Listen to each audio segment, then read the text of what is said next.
And this is where the cooking occurs, in a Homer bucket. And you see I have the temperature set at, it's actually set at 1, 2, 3, 4. It just went up a degree.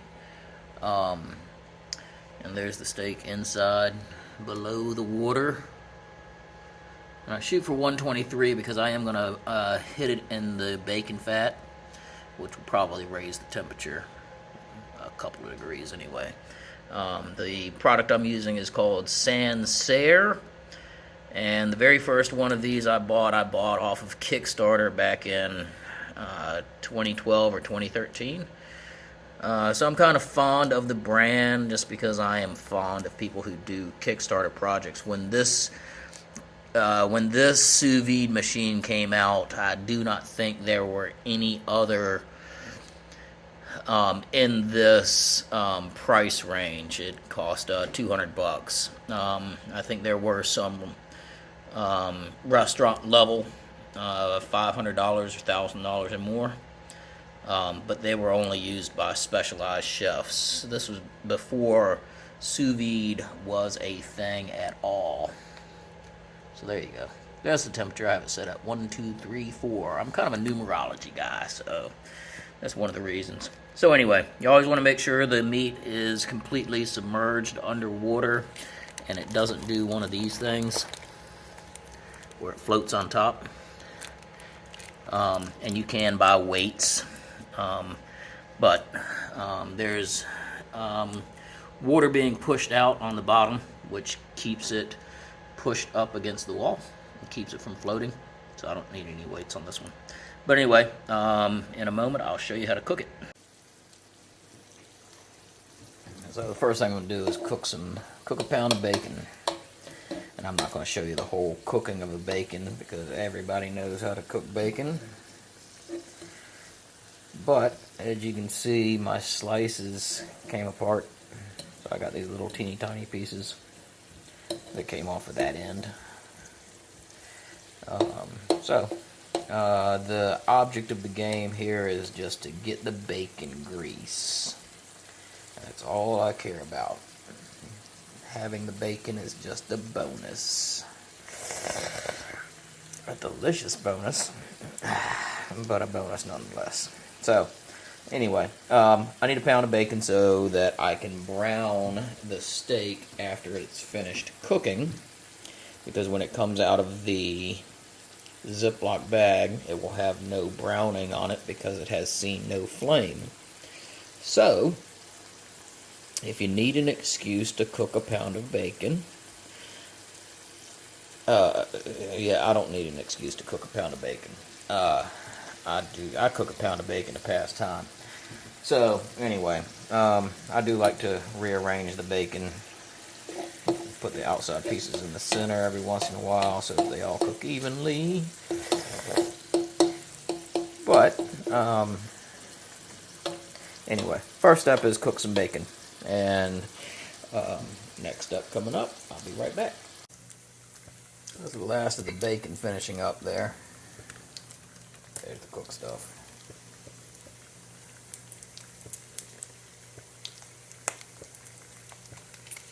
And the entire pack had these little itty bitty pieces at the end, which is a pain in the butt because every time I flipped bacon I had 10 pieces to flip instead of 5. So anyway, there's the bacon grease we were looking for.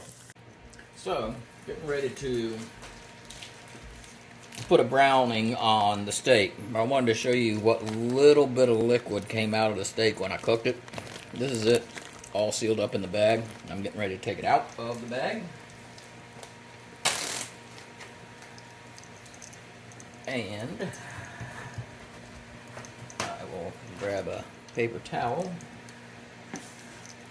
to take it out and put it onto so that I can dry off the liquid.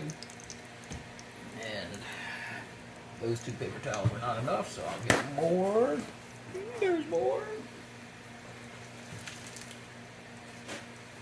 Now, if you're cooking a piece of meat for longer and got more liquid than that, I would highly recommend that you turn that liquid into gravy. So, I I turned the heat on the bacon grease. Now I've got 1 drop of water in my finger. Drop it in the bacon grease, and when it sizzles, you know that it's hot. Now, you'll notice on my cut, I've got a line of fat all the way around. So the first thing I'm going to do is I'm going to cook that. And I have a set of tongs that I can clamp shut. When I pull like that, it stays closed. So I can just sit it right there on the side and hopefully walk away. I'm not going anywhere. I'm going to stay right here. Then pick up my paper towels and wash my hands.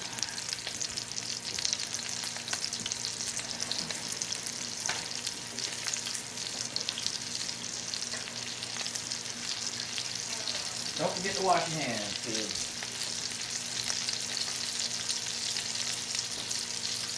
Keep it safe. So,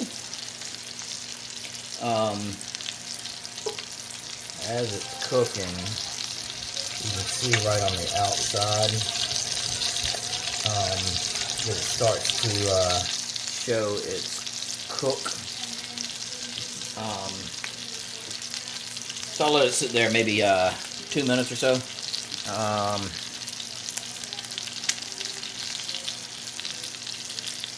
And then what I'm going to do is I'm going to rotate it around to the end. And when I rotate, I'll be able to look to see how that side's doing. That side's doing pretty well. So rotating to the end. And I'm going to have to hold it.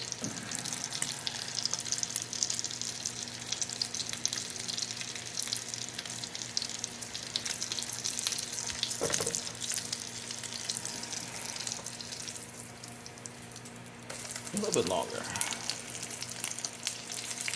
And it does help if you move it to different parts of the pan, because the new part that you move it to is going to be hotter than the part you've been on. When you put the steak down, the steak is actually cooling the pan a bit.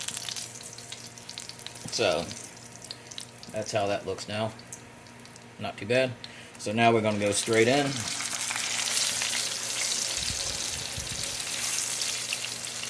And I usually do 2 or 3 minutes per side. So let me set myself a timer for 2 minutes.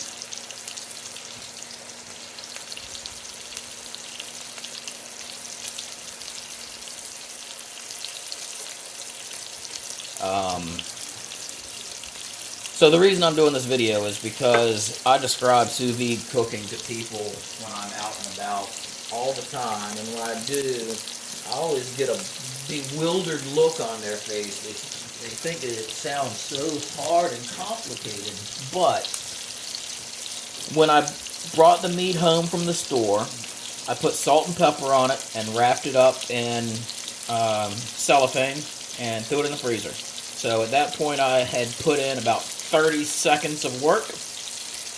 Then when I went to put it in the water bath, I got it out of the freezer, unwrapped it, put it in a 1 gallon Ziploc bag, and then submerged it in a sink full of water.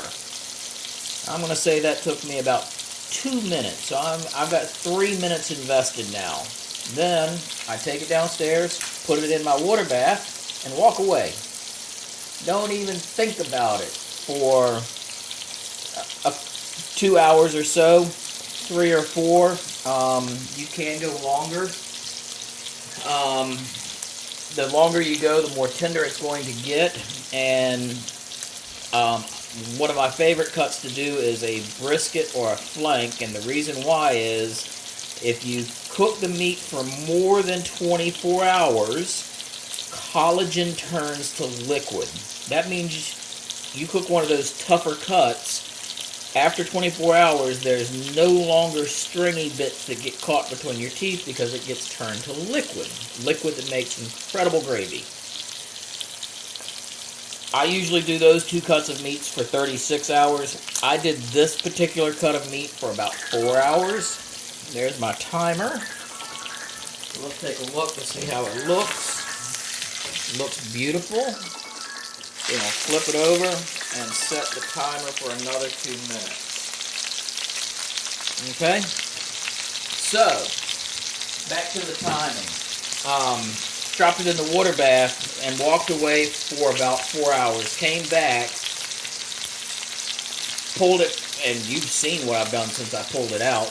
And my camera is telling me that I've been recording this for 6 minutes now. So I'm going to say for me to cook a steak to perfect doneness is going to take me all of about 8 minutes. Sorry about that. Smoke alarm.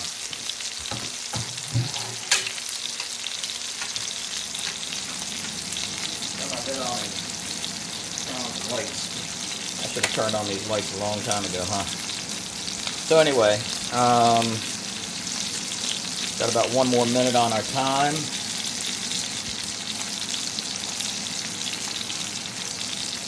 So this is the same with all steaks. Whenever the steak comes out, it's not nearly as necessary to do 5 minutes of resting because we're not cooking it the same way, but I am still going to let it rest. And the way I'll go about that is to put it on a cutting board wrapped in aluminum foil and put a towel on top.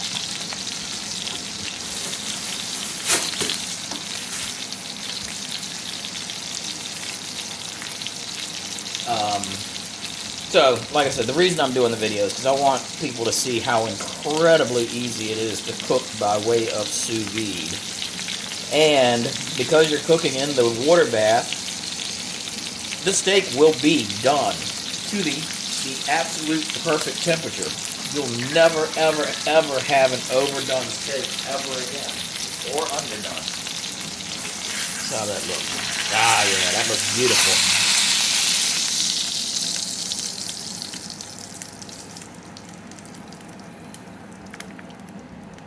So there we go, onto a piece of aluminum foil.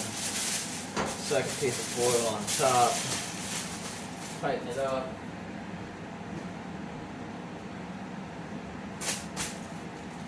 Towel on top. Second towel on top. Turn the heat off from the pan, and then I'll be back in just a moment to show you what it looks like sliced up. Look at that.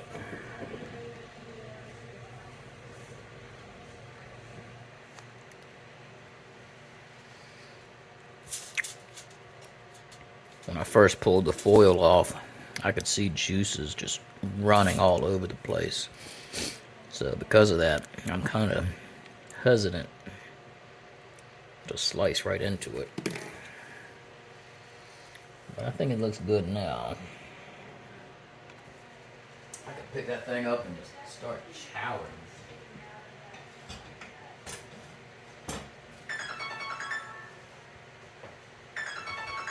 That was my resting timer, so it has officially rested. Got a fork and a knife.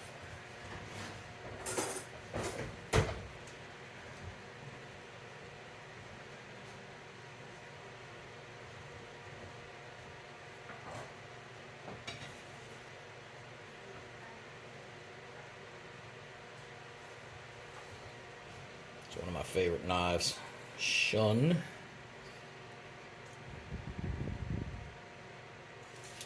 And this knife is sharp enough to shave with.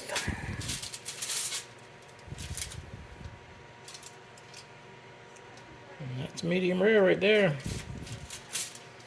As easy as that. Like I say, I've got about 10 minutes total cooking time into making that happen. It is the easiest thing in the world. A sous vide machine costs about $200. You can get the nicest one on the market for $200. I just bought a Sincere, like I showed you. I just went on to Amazon and found that they are selling that machine for $166. So I bought a new one because mine's kind of old. So anyway, don't be scared of sous vide cooking. That's beef. I'm going to do some chicken soon. And I think what I'm going to do is I'm going to sous vide some chicken legs, and then I'm going to